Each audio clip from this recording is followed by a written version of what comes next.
সংবাদ সবাইকে স্বাগত জানাচ্ছি। আমি ফিরোজ তোহা। শুরুতেই সংবাদ শিরোনাম জানিয়ে দেব এই মুহূর্তে হাতে পাওয়া সর্বশেষ গুরুত্বপূর্ণ আপডেট বাংলা সংবাদ। শুরুতেই থাকছে ভারত হাসিনাকে ফেরত পাঠাবে আশা টবি ক্যাডম্যানের। আন্তর্জাতিক অপরাধ আইন বিশেষজ্ঞ, আন্তর্জাতিক অপরাধ ট্রাইব্যুনালের চিফ প্রসিকিউটরের বিশেষ পরামর্শক টবি ক্যাডম্যান আশা প্রকাশ করে বলেছেন, ভারত একটি গণতান্ত্রিক রাষ্ট্র। তারা বাংলাদেশের বিচার ব্যবস্থার প্রতি সম্মান জানিয়ে জুলাই গণহত্যার প্রধান আসামি শেখ হাসিনাকে ফেরত পাঠাবে। এবারে জানাবো, ভারতে ভেঙে দেওয়া হলো প্রায় ২০০ বছরের পুরনো মসজিদের একাংশ। গতকাল মঙ্গলবার রাতে মসজিদ ভেঙে দেওয়ার খবর এনডিটিভি প্রতিবেদনে উঠে এসেছে। প্রতিবেদনে বলা হয়েছে, উত্তরপ্রদেশের ১৮৫ বছরের পুরনো মসজিদের একটি অংশ ভেঙে দিয়েছে স্থানীয় কর্তৃপক্ষ। তবে কর্তৃপক্ষের দাবি, মসজিদের এই অংশটি বান্দা বাহরাইচ হাইওয়ে অংশে অবৈধভাবে নির্মাণ করা হয়েছিল। জানাবো, আগরতলায় বাংলাদেশের কূটনৈতিক মিশনে হামলার ঘটনায় যা বলছে যুক্তরাষ্ট্র। ভারতের আগরতলায় বাংলাদেশের সহকারী হাই কমিশনে সম্প্রতি হামলা চালিয়েছে উগ্র হিন্দুত্ববাদীরা এবং ভাঙচুর করেছে, বাংলাদেশের পতাকা ছিঁড়ে ফেলে অবমাননা করেছে। এ ঘটনায় ঢাকা এবং দিল্লির মধ্যে সম্পর্কের টানাপোড়েন দেখা দিয়েছে।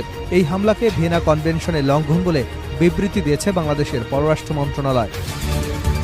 এদিকে নিউ ইয়র্কে ভার্চুয়াল সমাবেশে হাসিনা ইউনূস সরকারের বিরুদ্ধে যত অভিযোগ। ছাত্র জনতার অভ্যুত্থানে বাংলাদেশ থেকে ভারতে পালিয়ে যাওয়া ক্ষমতাচ্যুত প্রধানমন্ত্রী শেখ হাসিনা বলেছেন, তার নামে এ পর্যন্ত ২৫০ মামলা হয়েছে, যার মধ্যে অধিকাংশই হত্যা মামলা। স্থানীয় সময় সোমবার সন্ধ্যায় নিউ ইয়র্কের উডসাইডের কুইন্স প্যালেসে অনুষ্ঠিত যুক্তরাষ্ট্র আওয়ামী লীগের নেতাকর্মীদের সঙ্গে ভার্চুয়াল সমাবেশে বক্তব্য প্রদানকালে একথা বলেন তিনি। জানিয়ে দেব, পিন্ডি থেকে স্বাধীনতা এনেছি, দিল্লির কাছে আত্মসমর্পণ করবার জন্য নয়। রক্ত দিয়ে কেনা স্বাধীনতা পিন্ডির কাছ থেকে ছিনিয়ে এনেছি, দিল্লির কাছে আত্মসমর্পণ করবার জন্য নয় বলে মন্তব্য করেছেন বিএনপির সিনিয়র যুগ্ম মহাসচিব রুহুল কবির রিজভী। বুধবার রাজধানীর নয়াপল্টনে বিএনপির কেন্দ্রীয় কার্যালয়ে এক সংবাদ সম্মেলনে এসব কথা বলেন তিনি। এবং সর্বশেষ জানাবো, ভারতীয় কোস্টগার্ডের হাতে আটক বাংলাদেশি নাবিকদের ছবি প্রকাশ। আটক বাংলাদেশি ৭৮ নাবিকসহ ২ ট্রলারের ছবি প্রকাশ করেছে ভারতীয় কোস্টগার্ড। গতকাল মঙ্গলবার রাতে সংস্থাটির অফিসিয়াল ফেসবুক পেজে এক স্যান্ডেলে এ সংক্রান্ত মোট ৩টি ছবি প্রকাশ করা হয়। এতক্ষণ শিরোনাম শুনছিলেন, এবার বিস্তারিত। প্রিয় দর্শক, আপনি যদি এই চ্যানেলে নতুন হয়ে থাকেন, ভিডিওটি দেখতে দেখতে চ্যানেলটি সাবস্ক্রাইব করে আমাদের সঙ্গে থাকুন। আর এই ভিডিও সম্পর্কে আপনি আপনার মূল্যবান মতামতটি কমেন্ট বক্সে জানিয়ে দিন। আর হ্যাঁ প্রিয় দর্শক, জানিয়ে দিন ভিডিওটি কোথা থেকে দেখছেন। ভারত হাসিনাকে ফেরত পাঠাবে আশা টবি ক্যাডম্যানের। আন্তর্জাতিক অপরাধ আইন বিশেষজ্ঞ, আন্তর্জাতিক অপরাধ ট্রাইব্যুনালের চিফ প্রসিকিউটরের বিশেষ পরামর্শক টবি ক্যাডম্যান আশা প্রকাশ করে বলেছেন, ভারত একটি গণতান্ত্রিক রাষ্ট্র। তারা বাংলাদেশের বিচার ব্যবস্থার প্রতি সম্মান জানিয়ে জুলাই গণহত্যার প্রধান আসামি শেখ হাসিনাকে ফেরত পাঠাবে। বুধবার সকালে ট্রাইব্যুনালের চিফ প্রসিকিউটর ও তদন্ত সংস্থার কর্মকর্তাদের সঙ্গে বৈঠক শেষে তিনি একথা বলেন। টবি ক্যাডম্যান বলেন, ট্রাইব্যুনালে যেসব আইন সংশোধন হয়েছে তা সঠিক হয়েছে। আইনে আরও সংশোধনের প্রয়োজন হতে পারে, সে ব্যাপারে আমরা সম্মিলিতভাবে আরও কিছু বিষয়ে প্রস্তাবনা দেব। হাসিনাকে ভারত থেকে ফেরত আনার বিষয়ে সাংবাদিকদের এক প্রশ্নের জবাবে তিনি বলেন, ভারত যেহেতু একটি গণতান্ত্রিক রাষ্ট্র, আশা করি তারা বাংলাদেশের রুল অব লর প্রতি শ্রদ্ধা জানাবে। বাংলাদেশ থেকে যদি শেখ হাসিনাকে আনুষ্ঠানিকভাবে ফেরত চাওয়া হয়, সেটার প্রতি শ্রদ্ধা জানিয়ে ভারত শেখ হাসিনাকে ফেরত পাঠাবে।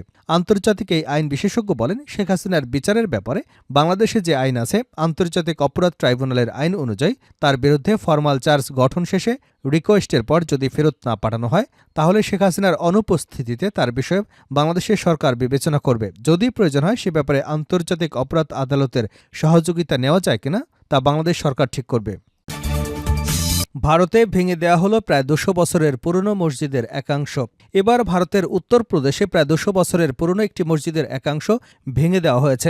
গতকাল মঙ্গলবার রাতে মসজিদ ভেঙে দেওয়ার খবরটি এনডিটিভির এক প্রতিবেদনে উঠে এসেছে। প্রতিবেদনে বলা হয়েছে, উত্তরপ্রদেশে ১৮৫ বছরের পুরনো মসজিদের একটি অংশ ভেঙে দিয়েছে স্থানীয় কর্তৃপক্ষ। তবে কর্তৃপক্ষের দাবি, মসজিদের এই অংশটি বান্দা বাহরাইচ হাইওয়ে অংশে অবৈধভাবে করা হয়েছিল। উত্তরপ্রদেশের ফাতেপুর জেলায় অবস্থিত এই মসজিদটির নাম নূরে জামে মসজিদ। এটি ১৮৫ বছরের পুরনো মসজিদ। জেলা প্রশাসন দাবি করছে, মসজিদটি ভেঙে ফেলা অংশটি বেআইনি ছিল। জেলা প্রশাসকের পক্ষ থেকে জানানো হয়েছে, সড়কের উপর মসজিদের একাংশ পড়ায় মসজিদ কমিটিকে নোটিশ দেওয়া হয়েছিল। এরপরও সে অংশ ভাঙেনি কমিটি, তাই নির্ধারিত সময়ের পর গণপূর্ত বিভাগ থেকে মসজিদটির ওই অংশ ভেঙে ফেলা হয়েছে।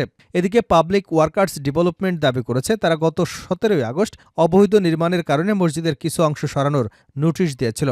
এমন এক সময় প্রশাসন মসজিদটি ভেঙেছে যখন মসজিদ কমিটি বিষয়টি সুরাহার জন্য এলাহাবাদ হাইকোর্টের দ্বারস্থ হয়েছে। আদালত থেকে এ বিষয়ে কোনো আদেশ আসার আগেই এ পদক্ষেপ নিয়েছে জেলা প্রশাসন। তবে জেলা প্রশাসনের দাবি, আদালতে আবেদন জমা পড়লেও শুনানির জন্য নথিভুক্ত হয়নি। অতিরিক্ত জেলা প্রশাসক অবিনাশ ত্রিপাঠীর দাবি, মসজিদে যে অংশ ভেঙে ফেলা হয়েছে তা তৈরি হয়েছিল ৩ বছর আগে। আগরতলায় বাংলাদেশের কূটনৈতিক মিশনে হামলার ঘটনায় যা বলছে যুক্তরাষ্ট্র। ভারতের আগরতলায় বাংলাদেশের সহকারী হাই কমিশনে সম্প্রতি হামলা চালিয়ে উগ্র হিন্দুত্ববাদীরা ভাঙচুর করে এবং বাংলাদেশের জাতীয় পতাকা ছিঁড়ে ফেলে অবমাননা করে। এই ঘটনায় ঢাকা এবং দিল্লির মধ্যে সম্পর্কে টানাপোড়েন দেখা দিয়েছে। এই হামলাকে ভিয়েনা কনভেনশনের লঙ্ঘন হিসেবে বিবৃতি দিয়েছে বাংলাদেশের পররাষ্ট্র মন্ত্রণালয়। এর মধ্যে বাংলাদেশের কূটনৈতিক মিশনে হামলার ঘটনা মার্কিন পররাষ্ট্র দপ্তরের নজরে এসেছে।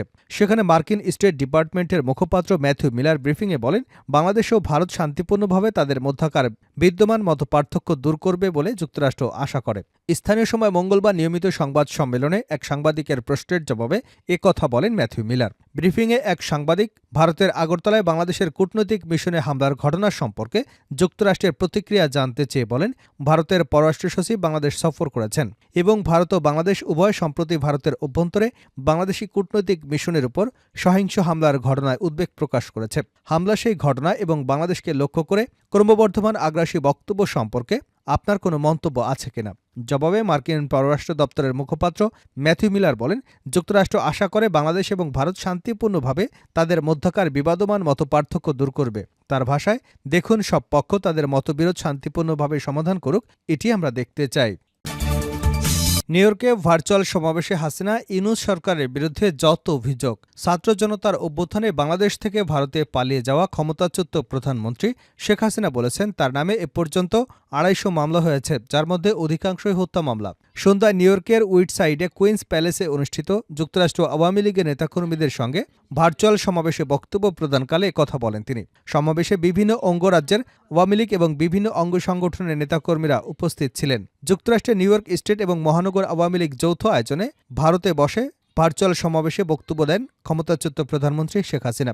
এ সময় বাংলাদেশের সাম্প্রতিক সংখ্যালঘু নিপীড়ন নিয়ে মোহাম্মদ ইউনূসের নেতৃত্বাধীন অন্তর্বর্তী সরকারকে দোষারোপ করে হাসিনা বলেন, জঙ্গিদের নেতৃত্ব দিচ্ছেন মোহাম্মদ ইউনূস। তার পরিকল্পনাতে বাংলাদেশে এখন গণহত্যা চলছে। উক্ত সভায় বাংলাদেশের সংখ্যালঘু জনগোষ্ঠী, ধর্মস্থান এবং ধর্মীয় সংগঠন ইসকনের উপর হামলা নিন্দা জানিয়ে তিনি বলেন, আজ আমার বিরুদ্ধে গণহত্যার অভিযোগ আনা হয়েছে, কিন্তু বাস্তবে মোহাম্মদ ইউনূসের ছাত্র সমন্বয়কদের নিয়ে একটি সুনিপুণ পরিকল্পনার মাধ্যমে গণহত্যায় লিপ্ত হয়েছে। তারাই মাস্টার মাইন্ড। বৈষম্য বিরোধী আন্দোলন থেকে তৈরি হওয়া জনবিক্ষোভের জেরে গত ৫ আগস্ট বাংলাদেশের প্রধানমন্ত্রীর পদে পদত্যাগ করে দেশত্যাগ করেছিলেন শেখ হাসিনা। বর্তমানে তিনি ভারতে রয়েছেন। শেখ হাসিনা বলেন, শুধু আওয়ামী লীগের নেতাকর্মীরাই নয়, বরং ব্যবসায়ী, সাংবাদিক এবং সাংস্কৃতিক কর্মীরাও ইউনূস বাহিনীর হামলার হাত থেকে রেহাই পাচ্ছে না। মহিলা সাংবাদিকরাও নির্যাতনের শিকার হচ্ছেন। তিনি বলেন, দেশে যত জঙ্গি ছিল ডক্টর ইউনূস সব জঙ্গিদের জেল থেকে ছেড়ে দিয়েছেন। নরসিংদী জেল খুলে দেওয়া হয়েছিল। বগুড়া জেল হাজতে নির্যাতন, ৭-৮ জন আওয়ামী লীগের নেতাকর্মীদের হত্যা করা হয়েছে। শেখ হাসিনা বলেন, যত পরিকল্পনাই করা হোক না কেন, আওয়ামী লীগকে ধ্বংস করা এতটা সহজ নয়। আইয়ুব খানও চেষ্টা করেছিল, আওয়ামী লীগকে ধ্বংস করতে পারেন নাই। ইউনূস বাহিনীও পারবে না।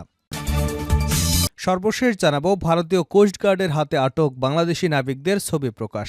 আটক বাংলাদেশি ৭৮ নাবিকসহ ২ ট্রলারের ছবি প্রকাশ করেছে ভারতীয় কোস্টগার্ড। গতকাল মঙ্গলবার রাতে সংস্থাটির অফিসিয়াল ফেসবুক পেজে এক্স হ্যান্ডেলে এ সংক্রান্ত মোট ৩টি ছবি প্রকাশ করা হয়েছে। সামাজিক যোগাযোগ মাধ্যম ফেসবুকের ইন্ডিয়ান কোস্টগার্ড পেজের এক পোস্টে উল্লেখ করা হয়, ভারতীয় সমুদ্র সীমায় মৎস্য আহরণের অভিযোগে এক অভিযানে ট্রলার দুটি সহ ৭৮ নাবিককে আটক করা হয়েছে। নাবিকসহ ট্রলার দুটি প্যারাদ্বীপের কাছে নিয়ে যাওয়া হয়েছে। ভারতীয় কোস্টগার্ড ফেসবুক পোস্টে যেসব ছবি পোস্ট করেছে তার একটিতে দেখা যায় আটক ট্রলারের নাবিকরা নৌযানের ডেকের উপরে হাত মাথার পেছনে রেখে হাঁটু গেড়ে বসে আছেন। নাবিকদের পেছনে দাঁড়িয়ে থাকতে দেখা গেছে ভারতীয় কোস্টগার্ড সদস্যদের। আরেকটি ছবিতে দেখা যায় সাগরে চলছে বাংলাদেশের 2টি ট্রলার। তৃতীয় ছবি ছিল যেটিতে ট্রলার দুটি নিয়ে যাওয়ার দৃশ্য।